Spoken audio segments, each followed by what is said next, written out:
necə eləyim, sən mənə bir məsləhət ver. Ərimə nə deyirəm, hər şey onu qıcıqlandırır. Yəni, hər şeydən narazıdır. Yəni, şeyx ona deyir ki, günahkar sənsən. Qadın həmən telefonda şeyxə cavab qaytarır. Deyir, şeyx deyir, sən də onu tayırsan, elə siz hamınız qadınların əleyh. Avropanı pis günə qoyublar, bərbad günə qoyublar, qərbi. Orada kişi-qadın bərabərliyi adıyla kişilərin belə haqları qalmayıb. Elə ancaq qadın haqlarından danışıb, bir də heyvan haqlarından. Üçüncü haqda kişilərin haqları. Deyir ki, ya Resulallah, ərim mənə oruç tutmaya icazə vermir və sənə iman etmiş sahabələrindəndir. Və Allah Nəbisi sallallahu aleyhi ve sellem onların hər ikisini cəm eləyir və ərindən soruşur ki, niyə bunu oruç tutmaya icazə vermir? Deyir, ya Resulallah, mən kişiyəm və mənim təbii ehtiyacım var. Bu hər dəfə nafilə oruç tutur. Valla mənim evimdə də pişik var, Allah'ın uşaqlar əvəz eləmir. Həqiqətən, yəni bu qədər heyvanlara sevgi, yəni uşaqlara sevgidən çoxdur. Yəni uşaq istəmir, amma itlə pişiklə yaşamağa yəni həvəslidir. İtlərin pişiklərin sayını artırır. Buyur, nəsə? Yox, kifayət məncə. Əsas odur ki, evə bizi buraxsınlar, bağışlamada sevir. İnşallah, bu onların xeyri üçün əslində. Yəni bu hədislər bizdən çox onlara lazım. Burayı kəsmə, bura ən ləzzətli yerdir. Yəni bu hədislər qadınların xeyrinədir. Yəni cənnətə girmək istəyirəm deyir. Gecə gündüz də ya Rabbi məni cənnətinə sal. Hə, buyur bu hədislər. Əməl elə girdə cənnətə. Nə var ki? Bismillahirrahmanirrahim. Elhamdülillahi rabbil alamin. Və sallallahu və səlləmə və barak alə nəbiyinə Muhammed və alə alihi və sahbihi və mən istənnə bi sünnətihi ilə yevmiddin və səlləmə təslimən kəthira. Əmmə bə'du, həqiqətən sizi burada görmək çox xoşdur və qardaşlar üçün çox darıxmışdıq və istədik inşallah şeyxlə də həmçinin oturan yerdə biraz faydalar götürək. Bir dəfə bir qadın gəlir Şeyx Əlbaninin yanına sual verməyə. Deməli, qadın abidə qadındır. Abidə qadındır. Savvamətə ən-nəhar və qavvamətə ləl. Gündüzləri çox nafilə tutan, gecələri çox gecə namazına qalxan, qariyyətli kitabillə Allahın kitabını aramsız şəkildə oxuyan, hətta hafazat, yəni Quran hafizlərindən idi. Və şeyxə belə bir sual verir. Şeyx, ərə gedəndən sonra həmin bu taatlərin, ibadətlərin ləzzəti məndən götürüldü. Ərə gedəndən sonra bu taatlərin, bu ibadətlərin ləzzəti məndən qaldırıldı. Artıq onların heç birinin ləzzətini duymuram. Gəlmişəm fetva soruşmağa, yəni bunun sirri, bunun mənası nədir? Şeyx soruşur ki, keyfə haluki ma'a zəvcətiki. Sənin ərinə qarşı münasibətin nətərdir? Bir qadın belə duruxdu, belə şeyxə baxdı. Deyir, bəli qızım, sən başa düşmədin. Sualıma cavab ver. Sənin ərinə qarşı münasibətin necədir? Qız sanki biraz əsəbləşdi. Dedi, şeyx, mən sənə nə soruşuram? Sənsə əvəzində məndən nə soruşsan? Deyir, qızım, bəli. Çünki Allah Nəbisi sallallahu aleyhi və səlləm bir hədis şərifdə varid olub ki, qadın ərinə taat etmədikcə imanın dadını duymaz. Qadın ərinə taat etmədikcə imanın dadını duymaz. Yəni bu açıq şəkildə nasda gəlir. Subhanallah, yəni Rabbani alim onun dedikləri birbaşa dəlilə əsaslanır. Demək ki, qadının ibadətlərinin, taatlərinin dadının getməsinin səbəbi ərinin haqqını verməsidir. Burada da ərinin hansı haqları ola bilər? Təbii ki, bu hal alaxüsus evlilikdə məlumdur. Ərin haqları var qadın üzərində. O, bəzi haqlar məxsus haqlardır. Hərdən, bunlar arasında səmimiyyət zəif olanda kişi həya eləyər, onu deyə bilməz. Alaxüsus qadınlarda bu çoxdur. Bunlar bunu əsla dilə gətirmirlər, öz qüruruna sığışdırmırlar. Ona görə digər rivayətə baxaq. Bir dəfə bir kişi Allah Nəbisi sallallahu aleyhi ve sellemin yanına öz həyat yoldaşından şikayətə gəlir. Ondan da qabaq qadın onu qabaqlayır və əri üçün mühakiməyə Rasulullah sallallahu aleyhi ve sellemin yanına şikayətə gəlir. Deyir ki, ya Resulallah, ərim mənə oruç tutmaya icazə vermir və sənə iman etmiş sahabələrindəndir. Ərim mənə oruç tutmaya icazə vermir və sənə iman etmiş sahabələrindəndir. Və Allah Nəbisi sallallahu aleyhi ve sellem onların hər ikisini cəm eləyir və ərindən soruşur ki, niyə bunu oruç tutmaya icazə vermir? Deyir, ya Rasulullah, mən kişiyəm və mənim təbii ehtiyacım var. Bu hər dəfə nafilə oruç tutur. Hər dəfə nafilə oruç tutur. Və Allah Nəbisi sallallahu aleyhi ve sellem haqqı üzərə çıxardır və digər rivayətlərə baxsan görərsən ki, bu haqda deməli çoxlu hədislər var. Allah Nəbisi sallallahu aleyhi ve sellem əri şəhərdə olduqca bir qadına nafilə oruç tutmaq icazəli deyil. Baxın, əri şəhərdə olduqca bir qadına nafilə orucu onun izni almadan tutmaq icazəlidir. Demək ki, hər hansı bir qadın hətta nafilə orucu tutmaq istəyəndə ərindən icazə almalıdır. Deməlidir ki, mən sabah nafilə orucu tutmaq istəyirəm. Tuta bilərəmmi? Desə, yox. Çünki onun zivacı, təbii ehtiyacı, haqqı nafilədən daha əvlədir. Çünki Allah Subhanahu taala el-Ganiyyul Es-Samadul Ahad. Heç nəyə ehtiyacı olmayan, öz haqlarını həmişə hədiyyə verəndir Cəllə fi'ulə.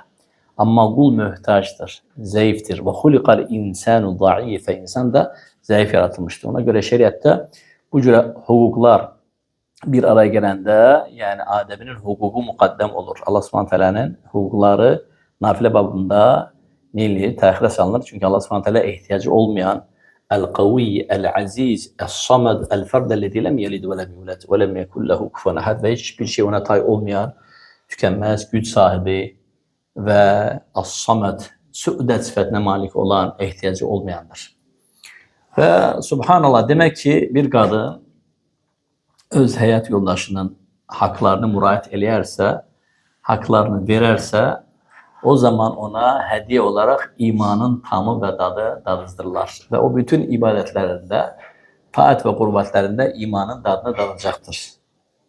Həmçinin bir qadın zəng eləyir məşayixin birinə və deyir ki, şeyx, elə bir həddə çatmışıq ki, evlilikdə artıq yəni dözülməzdir. Mən boşana da bilmirəm bu ilə, nətər bu ilə boşanım ki, təsəvvürlə elə bir həddə çatıb ki, yəni uşaqlar artıq var orta, boşansam, uşaqlar yetim qalacaq, sonra mən hara gedəcəm, sonra məni nə gözləyir, qohum əqraba bir-birimizə də tanışır, bir-birimizə qohumlar əlaqələr də vardır, boşanmaq da heç uyğun deyil, iki qəbilə bir-birindən qohum olub və s. ilə axır. Necə eləyim, sən mənə bir məsləhət ver, ərimə nə deyirəm, hər şey onu qıcıqlandırır, yəni hər şeydən narazıdır, yəni şeyx ona deyir ki, günahkar sənsən. Qadın həmən telefonda şeyxə cavab qaytarır. Deyir, şeyx, sən də onu taysan, elə siz hamınız qadınların əleyhinəsiniz. Deyir, qızım, tələsmə. Sən sualı hələ indi vermirsən, hələ məni tanımırsan, indi artıq mənə hücum edin. Gör, indi o yazıq nələr çəkir. Gör, indi yazıq nələr çəkir. Bir səbirli olursan. Deyir ki, mən dediyim şeyləri sən ona eləyirsən, mən sənə bəzən sualı verəcəm. Bax, gör, özündə yoxlar. Deyir, nədir o şeyx? Bax, o bazardan əli dolu gəlir də. Məqsəd yönlü olaraq özünə bunu yəni əmr eləmirsən ki, ona təşəkkür eləyərsən. Gələndə, ay Allah səndən razı olsun, ay Allah sənin ruzunu bol versin, ay nə əziyyət çəkmirsən, ay sənsin bir günümüz olmasın. Bu sözləri onu deyirsənmi? Yox. O eləyir və sən heç bir zaman ona heç nədə təşəkkür eləmirsən, adiləşir hər şey. Bu da kişini qıcıqlandırır. Elə naşükürlüyün ta özü budur. Sən onu gələndə həmçə qarşılamalısan, əlindəkini almalısan, təşəkkür eləməsən. Hətta deyir, o gətirdiyi produktlar ola bilsin ki, keyfiyyətsiz olsun. Məsəl üçün, göyərtinin çürüyünü yığsın, gətirsin. Meyvəsi yaxşı çıxmasın bir dəfə. Üzə vurma, pisləmə. Əksinə deyək ki, hər şey əlaydır. Vallahi möhtəşəmdir. Allah sənimizi çox görməsin. Nə yaxşı ki, sən varsan. Gör, ondan sonra həyat necə gözəlləşir. Həmçinin onu yola salanda onu dua ilə yola sal. Allah sənə xeyir, bərəkət versin, xeyirli ruzuna qaydasın və s. Hər şeydə ona qarşı nəzakət göstər. Gör, ondan sonra nə olacaq? Qadın bir aydan sonra da zəng gelir, şeyxə deyir ki, şeyx, vallahi həyat düzəldi. Mən ona nəzakəti bir göstərən, o mənə 10 qaytarır. Deməli, kişinin də nəzakətə ehtiyacı var. Kişi istəyir ki, onu qiymətləndirsinlər. Kişi istəyir ki, etdiyi zəhmətin, yəni qədir qiyməti görsənsin. Ona, yəni, təşəkkür etsin və bu, təbii ki, yəni, mühüm məqamlardan biridir. Şeyx, Allah sənə bərəkət versin. Orada bəzi faydalar gətirib, çox yerinə düşən faydalar idi. Elə onu lap gözəlləşdirək, bir-iki hədis oxuyaq o barədə. Qadınların ərlərinə itaəti ilə bağlı. O, necə dedin, doğrudan qadın əgər ərinə itaət eləyərsə, həqiqət imanın şirinliyini dadar. Yəni, qadın ola bilər ki, cavan vaxtı subaydı da üzərində belə öhdəliklər yoxdur da, özü təkdir. Lakin artıq ailə həyatı quranda kişinin haqları gəlir, tabi Allah rüzəndir, övladla övladın haqları gəlir, Allah mal mülk verir, mal dövləti qorumaq gəlir, sonra qaynata, qaynana, qohum, əqrəb, haqlar çoxalır. Məsələn, öz rəfiqələri qonaq gələndə onların haqqını vermək, qonaq qarşılamaq, ərinin yoldaş, dostları gələndə və s. və ilaha görürsən, haqlar artır. O qadın demişkən, görürsən, haradasa əvvəl etdiyi ibadətləri eləyə bilmir. Lakin necə şeyx dediyi kimi, Allah Rəsulunun da elə sünnəsindən gəlir, qadın məyus olmasın. Yəni, nəsə itirirsə, Allah onun müqabilində başqa şey ona verir. Onu yerini doldurmaq üçün. Necə ki, qeyd elədin, Allah Rəsulü buyurur sallallahu aleyhi və səlləm, qadın ərinin haqqını vermədiksə, Allahın haqqını vermiş sayılmaz. Deməli, necə ki, birincidə Allahın haqlarını verir, sən eləyə bilmirəm, sən narahat olma. Sən ey qadın ərinin haqlarını verirsənsə haqqı ilə, o zaman bilginən ki, Allahın haqlarını da vermiş sayılırsan. Həmçində, öncə dediyin hədisdə, Allah Resulü buyurur sallallahu aleyhi ve sellem, qadın ərinin haqqını vermədiksə imanın şirinliyini dadımaz. Sən narahat olma ey qadın, əgər necə ki, əvvəlki şirinliyi dadımaq istəyirsənsə, sənə yenə o fürsət verilib, sən belə ərə itaat eləməklə, əri razı salmaqla yenə o imanın şirinliyini dadmış olursan, çünki bilirsən ki, bu sənə Allah və Rəsulunun əmridir. Allah və Rəsulü əmr edibsə, demək sənin üzərində nədir? Bu əmrlərə boyun əyməkdir və ərə itaat eləmək təbii ki, Allah Rəsuluna və Allaha itaat etmiş kimi sayılırsan. Həmçinin digər bir hədisdə də necə ki, o qadın ərin haqlarını qorumalı, verməlidir. Hədisdə qeyd edilir ki, Allah Rəsulu, əgər qadın ərinin haqqını bilsəydi, əri yemək yeyib qurtarana qədər ayaq üstə onun xidmətində durardı. Allah baxır, necə haqdır. Yəni ona görə kişinin haqqı çox əzəmətlidir. Bugün Allah korusun, bəzi qadınlar çıxıb feministlər. O Avropadan, Qərbdən qaynaqlanırlar, maliyyələşirlər. Görürsən, Avropanı pis günə qoyublar, bərbad günə qoyublar, Qərbi. Orada kişi-qadın bərabərliyi adınla kişilərin belə haqları qalmayıb. Elə ancaq qadın haqlarından danışıb, bir də heyvan haqlarından. Üçüncü haqda kişilərin haqlarından. Yəni orada bərabərlik belə idi. İndi bunlar nə edirlər? Bunlar istəyir ki, bunu müsəlman ölkələrində tətbiq eləsinlər. Şərq ölkələrində də bu şeylər yeridiblər. Qadın bərabərliyi, qadın haqları. Deyirsən, vallahi o qədər qadın haqqından danışsam ki, kişilərin haqları qalmayıb. Kişi haqlarından danışan yoxdur. Belə bir qruplaşma da çıxmır ki, ortaya o feministlər kimi kişilərin haqları müqabiləsində yoxdur məsələ. Halbuki subhanallah görsən nə deyir Allah Rəsulü? Haqqın nə olduğunu bilsəydi ərinin haqqını subhanallah. Yeyib yemək qurtarana qədər ayaq üstə dayanıb onun, yəni başı üstə durub onun xidmətinə dayanardı. Nə deyir başqa rivayətdə Allah Rəsulü sallallahu əleyhi və səlləm? Deyir ki, əgər Allahdan qeyrisinə səcdə etmək əmr olunsaydı, qadınlara öz ərlərinə səcdə etmək əmr edərdi. Allah'a. Yəni necə böyük bir haqqdır. Ona görə qadın qoy hesab eləməsin ki, o bəzi seriallar körüyə bax insanlar, bəzi və ya qərb qadınlarının təbliğatı, yəni sən qadın əri xidmət edəndə sanca alçalmış sayılırsan və ya evə elə bir nökər kimi gəlmişsən, xeyr, vallahi bu ibadətdir. Ona görə müsəlman qadınlara ən böyük tövsiyəm odur ki, o cür fikirlərə meyl eləməsinlər, o cür insanlardan uzaq olsunlar. Ən çox da bu fikirlər görsən seriallarda gəlir. Seriallara baxırlar, qadın azadlığı və s. və ilah və ya bəzi verilişdə və ya bəzi məşhurlar çıxırlar ortaya, müğənnidir, aktyordur, hər ki, nazirdir, işçi kimdir də, bir həkimdir, müəllimdir, fərq eləməz. Çıxır elə şeylər danışır, qadınların təmiz beynini pozublar, fikirlərini pozublar, özlərini bədbəxt günə qoyublar, bərbad günə qoyublar, Qərbi Avropanı. İndi də hara girişiblər, şərq ölkələrinə, müsəlman ölkələri, müsəlmanların qadınlarını yoldan azdırmaq üçün. Qadın da azdısa, qardaş, o evdə rifah etəcək. Niyə? Uşaqların tərbiyəsindən kim məşğul qardaşım? Əsasən qadınlardır da, qardaş. Yəni, kişiyə də nəsə güc düşürsə də, qadına bir artıq çox düşür, düzdür? Kişi saat 8-9 çıxdı, getdi işə, deyək ki, 6-da qayıtdı. 7-8 saat bu uşaqlarla kim qalır? Qadın qalır da, qardaş. Qadın da bütün günü seriallarda olsa, bütün günü verilişlərə baxsa, mənası insanları dinlərsə, o uşaqlar pozulur. Və ya qadın özü də pozularsa, fikirləri qarışarsa, gəlib uşaqlara da belə bir tərbiyəni verəcək. Ona görə qadın gəlib bilsin ki, elə ən böyük savab, mükafat öz ərinə xidmət eləməkdədir. Qadın bunu dərk eləyərsə, Allahın olsun, elə ən xoşbəxt qadın da olar. Əksinə, qadın ərinə xidmət eləməsi baş ucalığıdır. Həm Allahı razı salmaqdır, həm də ərini razı salırsan, əri də razı salarsansa, o qadın evində ancaq rifah olar. Düzdür, yoxsa yox, xoşbəxt olar. İnsanlar bəzən niyə ailələr dağılır? Yəni ikisindən biri ya bu itaat eləmir, razı salmır, ki, bu birisi razı salmır. Qadın razı salmasa, kişi gedib qıraqda axtaracaq. Sonra bilirlər ki, məsələn, kişilər niyə xəyanət edir və kişilər gedib niyə ikinci, üçüncü qadın alır. Bəzən görürsən ki, səbəb elə qadınların özləridir. Ola bilər ki, evdə kişini razı salmamısan, artıq söz-söhbətlər, dedikodular, artıq danışmaq, qadınlarda belə çox danışır, dır, kişinin beyni gedir, dincəlməyə gəlib evdə baş beyin gedir və gedir rahatlığı qıraqda axtarır. Görürsən ki, zəif qəlbli insanlar qırağa meyl edirlər, günahlar və s. Ailədə bir rifah olmur, hörmət olmur. Nə qadın kişiyə hörmət edir, nə kişi qadın düzəməlli hörmət edir. Həmçinin bir başqa bir hədis oxuyum, sonra şeyx yenə davam edər inşallah. Peyğəmbər sallallahu əleyhi və səlləm buyurur ki, qadın 5 vaxt namazını qılarsa, Ramazan orucunu tutarsa, özünü haramdan qoruyarsa və ərinə itaat edərsə, qiyamət günü ona cənnətin hansı qapısından istəyirsən daxil ol deyilər. Vəssalam. Nə var idi ki burada? Namaz qıl, oruç tut, haramları bir, halalları bir haramdan qorun, ərinə itaat elə, gir cənnətə. İstədiyin qapısından daxil ola bilər. Hətta fikir verirsiniz, fərzlərlə kifayətləndir. Bəli. Sanki sənə onu başqa şey elə deyil. nafilələrində ehtiyac yox. Bəli, subhanallah. Fikir verdiniz? Yəni hər bir qadından soruşsan, iman gətirən qadından, təbii ki, kişiyə verilən sualı o həmin qadına da versin. Bəli, mənim istəyim Allahdan nədir? Mən də istəyirəm cənnətə girəm, Allahın razılığını qazanım. Deyir, bax, bismillah. Çox bəsit şeylər idi. Namazlı qıl. Təkrarla bilək şey. Deyir, nə deyir? Hədisdə keçir ki, Allah Rəsulü sallallahu aleyhi və səlləm buyurur ki, qadın 5 vaxt namazını qılarsa, fərz namazları, Ramazan orucunu tutarsa, özünü haramdan qoruyarsa və ərinə itaat edərsə, qiyamət günü ona cənnətin hansı qapısından istərsən daxil ol deyilər. Cənnətin 8 qapısı var. Nə çətin şeydir ki?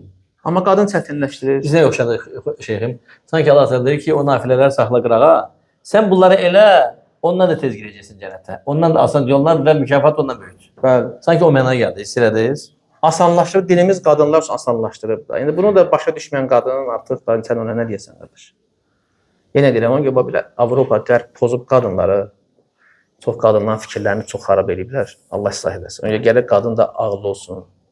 Biraz gərək ayıq olsun. İndiki zamanda vallahi qadınlar gərək kişilərdə çox ayıq olmalılar. Niyə? Çünki bu saatda Qərbin, Avropanın, kafirlərin hədəfi nədir? Qadınları azdırmaq. Bir cəmiyyətdə qadınlar pozlarsa, o cəmiyyət həlakə məhkum oldu. Bəni İsraili nə həlak elədi? Qadınlara meyilli olmaqları da, qadınların pozulması, kişilərin qadınlarla imtahan olunmaqları.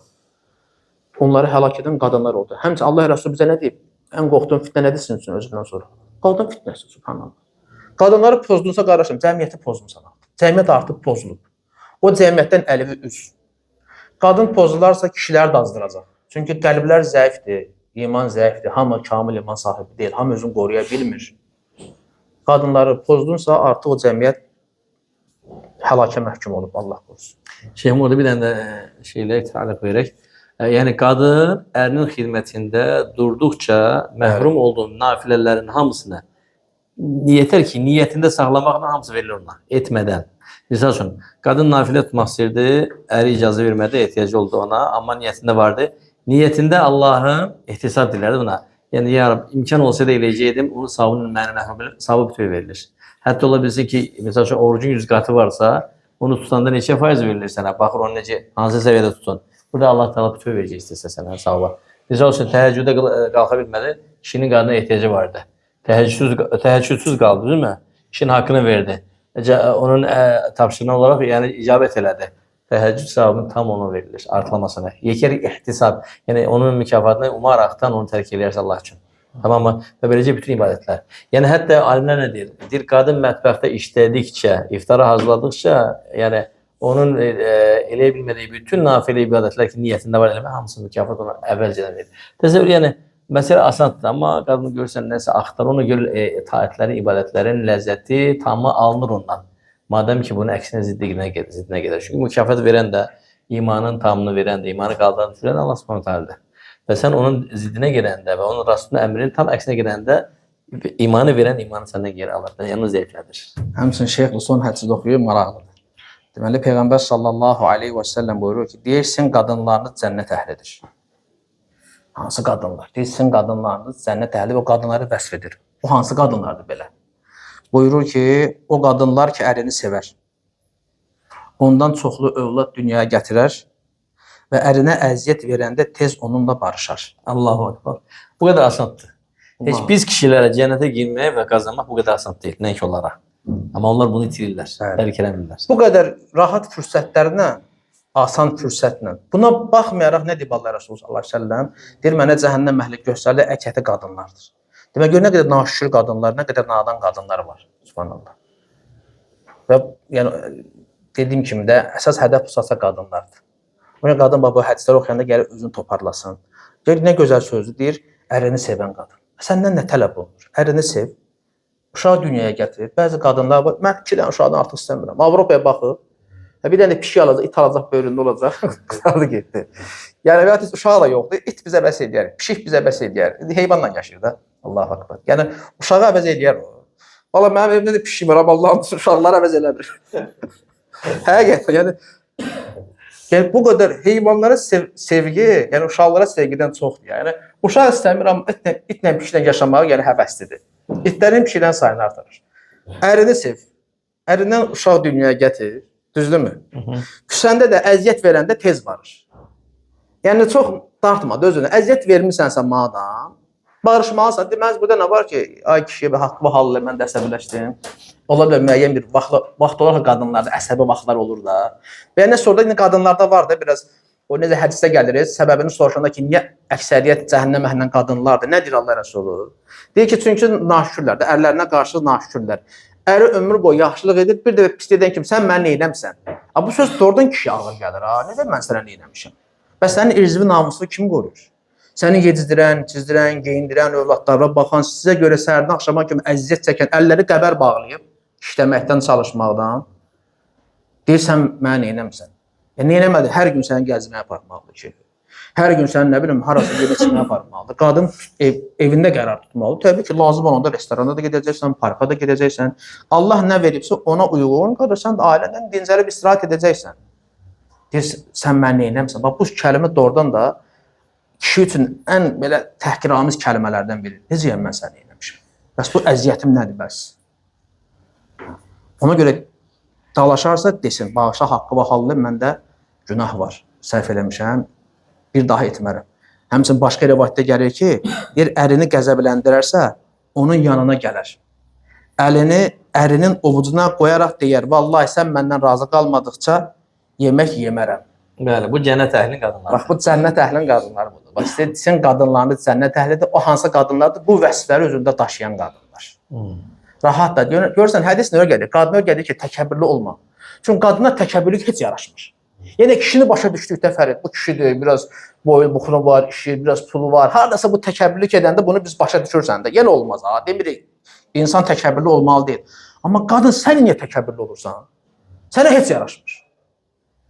Kişi haradasa başa düşürüksə, indi pulu, parası var, boyu, buxunu var, gözəlliyi var, vəzifəsi var, biraz özünü dartır deyək ki.